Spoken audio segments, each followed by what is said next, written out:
हाग्रामा महिलारि बिथाङा सोरखाराव फैनायनि उनावनो बेरगाव बियाबाव गोबां बिथांखि बेखेवनानै होबाय। हाग्रामा महिलारि बिथाङा दिनै सानसेयावनो मोनब्रै बिथांखि बेखेवदों। दिनै सानसेयावनो खैराबारियाव मिनि स्टेडियाम बेखेवनानै होयो। एकलव्य मडेल रेसिडेन्सियेल स्कुल और बेरगाव स्टेडियाम लुफुंनो अन्थाइ खाम्फा बेखेवनानै होयो। बेनि उनाव डिमाकुसियाव थानाय डिमाकुसि गेलेग्रा फोथारखौ बेखेवनानै होयो। मख'नो गोनांदि बिटिसिनि गाहाय खुंगिरि हाग्रामा महिलारि बिथाङा आसाम सोरखारनि रां बावजाजों लुफुंजानाय बिथांखिफोरखौ गावनि आखाइजोंनो बेखेवनानै होयो।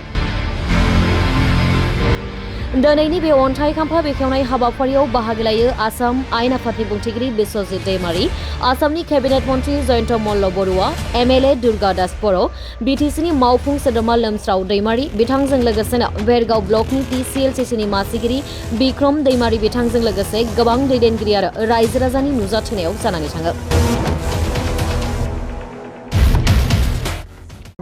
नतुन खैराबारित नतुनকৈ इनडोर स्टेडियाम और এখন ফুটবল স্টেডিয়াম আজি আমাৰ অসম চৰকাৰৰ নেতৃত্বত হেতু বনোৱা হৈছে।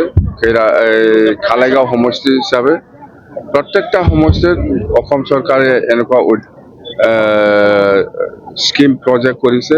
আমাৰ ডক্টৰ হেমন্ত বিশ্ব শৰ্মা ডাঙৰীয়া আজি ইয়াৰে এইটো আমি আমাৰ অসমৰ কেবিনেট মন্ত্ৰী জয়ন্ত মল্ল বৰুৱা ডাঙৰীয়া আছে, বিশ্বজিৎ दैमारी ডাঙৰীয়া আছে, লগতে লোমচাও दैमारी ডাঙৰীয়া আছে। আমি একেলগে আমি এই কাৰ্যসূচীটো ইতিমধ্যে অপেনিং চেৰিমনিটো আমি শেষ কৰিলোঁ।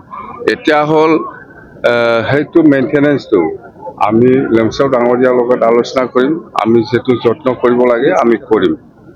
আৰু মুঠতে খুব ভাল ইনিচিয়েটিভ এইটো আমাৰ চিএম ছাৰৰ কাৰণে গোটেই অসমতে এইটো সমষ্টি ৱাইজত আছে। এতিয়ালৈকে আমাৰ দলৰ কোনো প্ৰাৰ্থীৰ আনুষ্ঠানিক ঘোষণা হোৱা নাই। আমাৰ দলৰ পাৰ্লিয়ামেণ্টাৰী বৰ্ডৰ মিটিং এইকেইদিনৰ ভিতৰতে হ'ব আৰু পাৰ্লিয়ামেণ্টাৰী বৰ্ডৰ মিটিঙে প্ৰাৰ্থী ফাইনেল কৰে। গতিকে প্ৰাৰ্থী ফাইনেল মুখ্যমন্ত্ৰী ডাঙৰীয়াই যিসকল আমাৰতো জানেই মেক্সিমাম প্ৰাৰ্থী কাম কৰি আছে, সকলোৰে ভাল পৰিৱেশ। গতিকে পৰিৱেশ চাই ৰাইজে বুজি পায় কোনে ক'ত প্ৰাৰ্থী পাব। কিন্তু এনেকুৱা নহয় আনুষ্ঠানিক প্ৰাৰ্থিত্ব এই 2-4 দিনৰ ভিতৰত ঘোষণা হ'ব। আজি মই বিশেষকৈ ওদালগুৰিবাসী ৰাইজৰ কাৰণে এটা খুব খেল জগতৰ লোকসকলৰ কাৰণে এটা ভাল দিন। আজি ৰাতিপুৱাই খৈৰাবাৰীত এখন ষ্টেডিয়ামৰ আমি শুভ উদ্বোধন কৰিলোঁ। এতিয়া ইয়াতে ভেৰগাঁৱত এখন ষ্টেডিয়াম 14 কোটি টকা ব্যয়েৰে এখন ষ্টেডিয়ামৰ আধাৰশিলা কৰিলোঁ আৰু ইয়াৰ পিছত ডিমাকুছিলৈকে গৈ আৰু এখন ষ্টেডিয়ামৰ আমি শিলান্যাস মানে সম্পূৰ্ণ হৈছে সেই ষ্টেডিয়ামখন আমি উদ্বোধন কৰিম। গতিকে একেখন জিলাতে একেটা সময়তে এটা দিনত 3খনকৈ ষ্টেডিয়াম আৰু প্ৰত্যেকখন ষ্টেডিয়াম 212 কোটি টকাৰ, এখন 14 কোটি টকাৰ। গতিকে এয়া আমাৰ কাৰণে খেল জগতৰ কাৰণে ভাল দিন আৰু মই ইয়ালৈ আহি সকলোকে ধন্যবাদ। অন্য এটা কথা সুধিছোঁ, প্ৰমোদ বড়োৱে বাৰম্বাৰ কৈ আছে যে এনডিএৰ মই এতিয়া সমৰ্থনত নাই, মই নিজাকে 15খন আসনত নিৰ্বাচন খেলিম। কি ক'ব এই ক্ষেত্ৰত? কথাটো এইটোৱে যে প্ৰমোদ বড়ো ডাঙৰীয়াই নিজে তেখেতৰ 7জন বিধায়ক আছে আৰু অন্যান্য দলৰ সহায় লৈ পেলাই তেখেতে ৰাজ্যসভাত নমিনেশ্যন দিছে আৰু ৰাজ্যসভাৰ নমিনেশ্যন দিছে। তেখেতে আগৰ পৰা এনডিএত আছিল কাৰণে ৰাইজে এনডিএ বুলি কৈ আছে।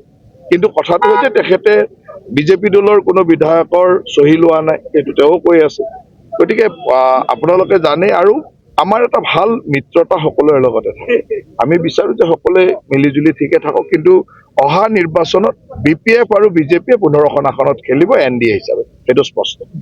দীপেন বড়ো ৰাজনীতিলৈকে আহিব, কিন্তু সকলো ৰাজনৈতিক দলৰে এটা সভাপতি ৰাজনীতিত আহিব, মই কেনেকে তাৰ উত্তৰ দিম? মইতো তাৰ উত্তৰ দিব নোৱাৰো। সেয়া হ'ল বড়ো জনগোষ্ঠীয় যিবিলাক সংগঠন আছে, ৰাজনৈতিক দল আছে, তেওঁলোকৰ কথা পাতিব। মই আৰু তাত কেনেকে ক'ম? এইটো মোৰ এখতিয়াৰৰ বাহিৰৰ কথা। টঙলা সমষ্টিটো বিজেপিয়ে এতিয়ালৈকে অলপ আগতে হাগ্ৰামা মহিলা ডাঙৰীয়াই কৈছে যে আমি এনডিএ 126টাত খেলিম। গতিকে এনডিএ 126টাত খেলিব আৰু বিটিচিৰ 15টা চিটত আমি এনডিএ খেলিম।